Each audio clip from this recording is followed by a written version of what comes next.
there, my name is Deborah Landry and I am very happy to be able to present to you how to use a stencil.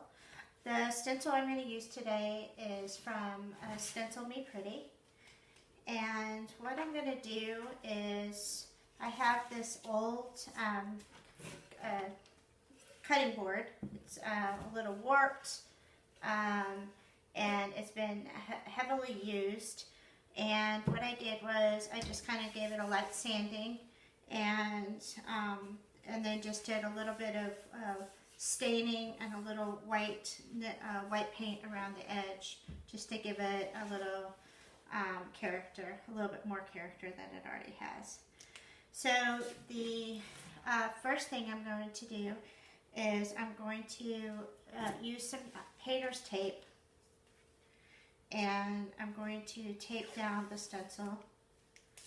And so I'm just going to, you can be very precise and actually use a ruler, but I am going to just put this down here and eyeball it.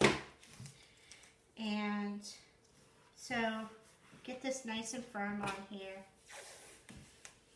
The painter's tape is really nice. It holds, and then, but usually does not leave a residue on your project. So it's pretty safe. Okay, so I got this nice and secure here. Alright, the next thing I'm going to show you is I actually am making my own dauber stencil brush, and it's a sponge on a stick, and let me show you how I did that. So I actually went to Home Depot yesterday, and I'm sure I could find some stenciling brushes or stenciling sponges at Michael's or some other store, craft store like that. But as you know, we are in the middle of the pandemic, and so Michael's was just a little bit further away, and I wasn't feeling too up to it, and plus this seemed to be such an economical way to make a brush that I just couldn't overlook it. So 2 of these sponges here was about $3 at Home Depot. I've got a stick. This is actually a stick from a tree outside, but it could be, this actually could be a broom handle too. You could cut up your broom handle. And so I just cut it to about 8 inches. And then this is the sponge that I just cut. And I'm just going to put this sponge like this. And then this is what they call a zip tie. And in my world, in art world here, zip ties, I use them for everything all the time. So I actually buy big bags of zip ties, and I use them all the time. But this is going to be perfect. So I don't even have to worry about like how to use a wire or anything like that. So I'm just going to put that through there, and then I'm going to just tighten this up as much as I can tighten it, and it'll stop clicking as soon as you get it as tight as you can. And then I'm going to cut off the excess here. Alright, so we'll together we will see how cool this little invention is. Alright, so the next thing to know about stenciling, whoops, I got some dust on top. The next thing to know about stenciling is you can use any kind of paint. Most of the times they use acrylics typically, or if you're doing something in a house, you could use latex paint. But the trick of stenciling is really to use the least amount of paint. Make sure that there's a thing called dry brushing, and you want your paint to be the paint that you're using to be thick, and you don't want it to be goopy on your brush. So what I'm going to do is I'm going to just move this out of the way so you can kind of see what I'm doing. Alright, so I'm working on getting my sponge loaded up. So you want to load it up with the paint. And so I'm going to get this loaded up. And I might need to put a little bit more. This right here is Winsor Newton acrylic paint. And this is the same paint because I do a lot of painting. This is just the same paint that I use. I do have craft paint, but this is like a fine art paint. So, and I kind of like this because it is a thicker body paint.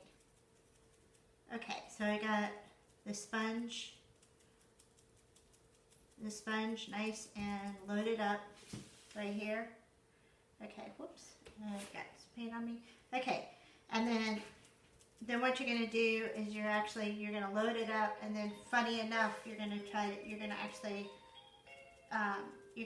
unload it a little bit, just so that it's very, very dry. All right, and then what you're going to do is you're just going to work on this, and you're going to just start in a section. And the first thing that's going to happen is that the stencil itself is going to, the paint's going to go on the stencil. And then as you're moving it around, it's going to eventually get down to the surface. So you're not pushing really hard. The whole trick, you do not want to have your paint go and bleed underneath. So you're going to go straight up and down, and work your way and get all of the edges. All right. So this is, so as you're doing this now,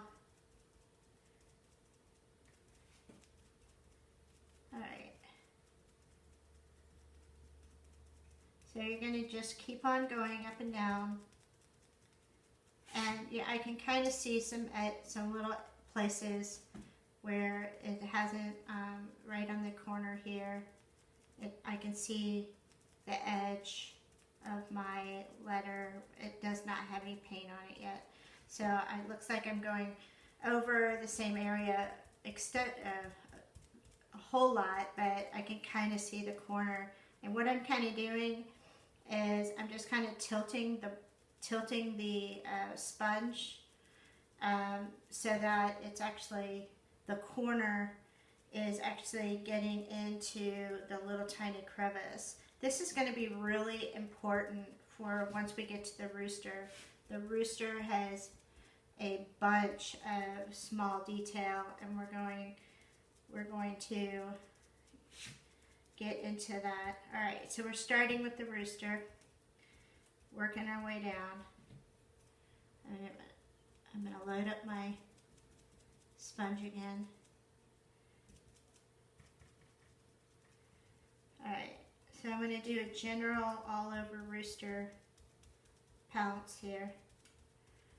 Okay, and then I'm going to go into the corners and make sure that I got all the details of the rooster.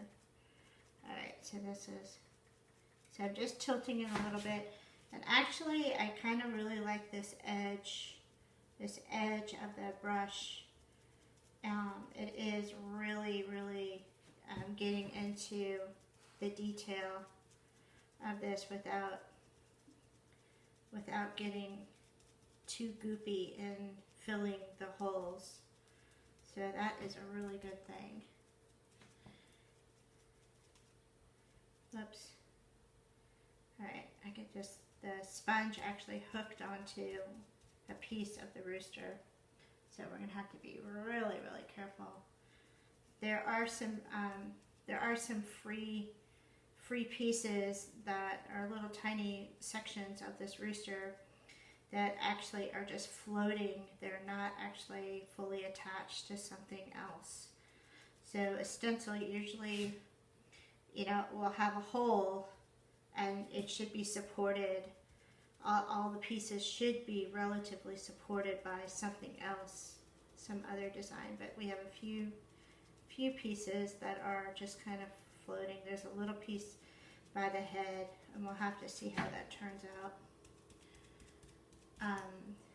But the cool thing about that is that, you know, there aren't really any mistakes, and we'll see how it turns out, and then we can look and see if it needs to be touched up, or what we can do if it's not to our liking. But I believe it will be. Alright, so we got, alright, so now I'm going to just do, there's a little circles around the rooster, so now I'm doing the around the circles. Load up the brush some more. Okay, we got a star. Doing the star, we got a little star over here too. Get that. Alright, we're just about finished. We got a little bit more. Alright. Alright. And I actually feel like I can use just a tiny bit more paint on here. So just give it a little bit more. Alright. Now this cutting board is something that I've had it in my kitchen. I've been using it for many years, and I am now kind of looking at things and just kind of recycling wherever I can. So I have what I've been doing is I just put all kinds of weird, you know, things that just seem like you know, that should really go to the trash. But here I have been collecting them, and then I put them in a box, and then every time I have I'm looking to do something, I just go to the box and I use whatever's in the box as my art supplies. And so when I got this stencil, I just went to my box and said, what can I use on this? What can I stencil on? And I'm like, this is perfect. So what I'll probably do is, once this is completed, I will put a hook on the back, and it'll be a wall hanging. Okay, so some of the questions that somebody might have after this is like, do you let this sit and dry, or you know, can you pull it up wet? And I find you can do either, but honestly, taking it up wet, what that will allow you to do is just to get the stencil into a water bath as soon as you can, because once this paint, this acrylic paint, dries really fast, and once it dries, it will come off of the stencil. It takes a little bit more work, and but if you leave the paint on there and you try to use the stencil again, what happens is, like, so let's say that the next time I'm going to use this stencil, I want to use black, and so I would be using my dauber and daubing the paint onto the stencil, and if I had this stencil, the paint was still on the stencil, then this dauber would actually be pulling up this white paint, and it could create a really big mess. So really what you want to do is use the stencil and then work in the cleaning process. Clean it as soon as you can. So what we're going to do is we're going to just peel back this tape here, and what our cutting board looks like and see if we have any places that might need a touch up. But hopefully we're doing really good.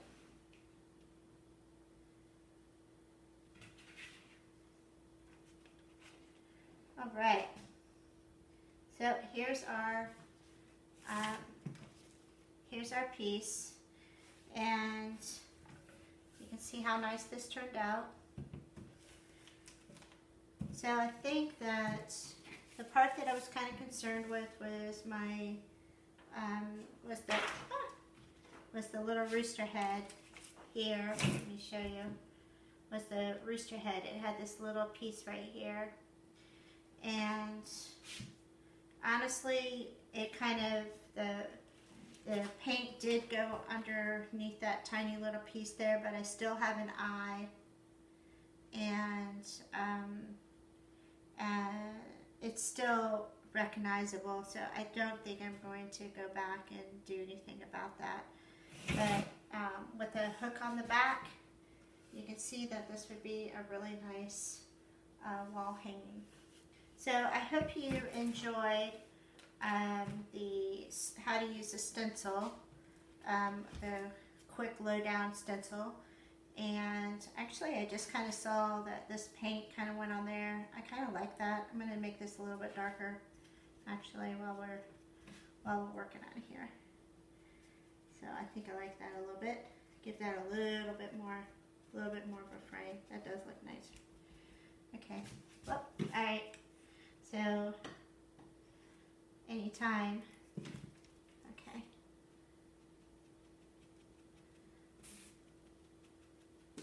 There we go. All right, excellent. I like that. Gives a little bit more defined frame. Okay. So I hope you enjoyed it. My name's Deborah Landry, and it's been a pleasure.